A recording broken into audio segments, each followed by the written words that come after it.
Hi, Lori here. Today I want to tell you a story about two different entrepreneurs and how just their approach to business made all the difference in the world.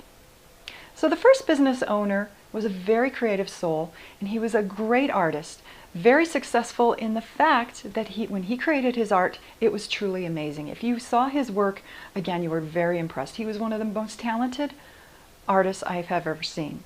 But the problem was he never focused on the business side of things. So every time I met with him, every time I saw him, it was always a story about, I can't afford my mortgage this month. I'm going to have to move to a littler house. I'm going to have to get a second job.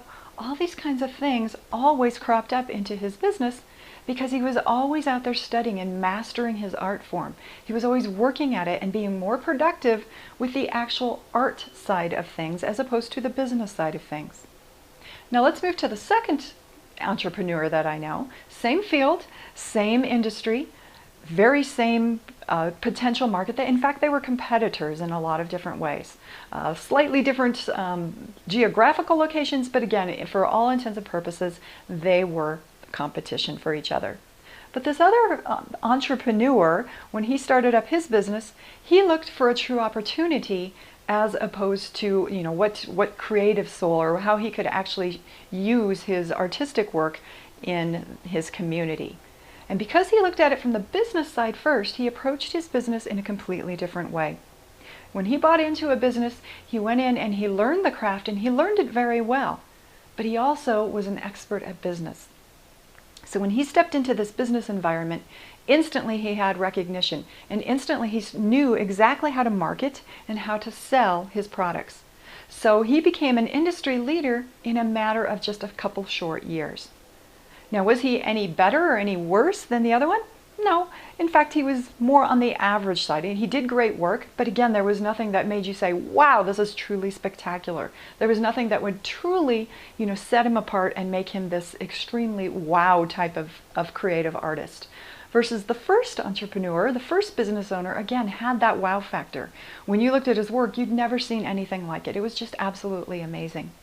But what he did is he learned what people truly wanted in this world, what people wanted in his community, and that's what he gave them. He went out and he was consistently working with his art form, working with his craft, working with his trade, and talking to the people that were actually buying it. He learned how to market, he learned how to sell, and as a result, he became very successful in what he did. Now, the moral of the story is both types of entrepreneurs exist in this world. You'll always find the people in every industry that are superb, that are outstanding, that are truly award-winning in what they do. But those kind of people usually work to refine their craft more than the business side of things. And that's great. We all need experts in this world. We all need, the wow factor. But if you don't have that successful other half to it, the marketing and the sales side, you will never succeed.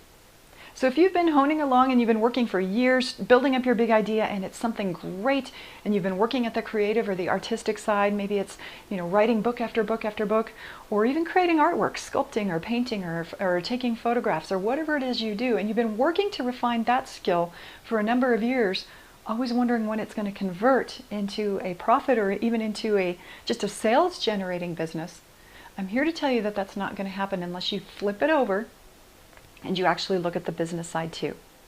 That takes work just as well. You have to become good at the business side, at the marketing side, and at the sales side. They're equal partners. You have to be good at your trade, and you have to be good at the marketing and sales side. And if you're not, your business will never take off, and you will never create the lifestyle that you are deemed to have. So again, if you've been working over here, if you've been working to hone in on your creative side and really build that up, it's time to flip it around. It's time to learn more about the marketing and sales side. That's the only way you're going to be able to develop that lifestyle that you've been dreaming of for all these years. Good luck.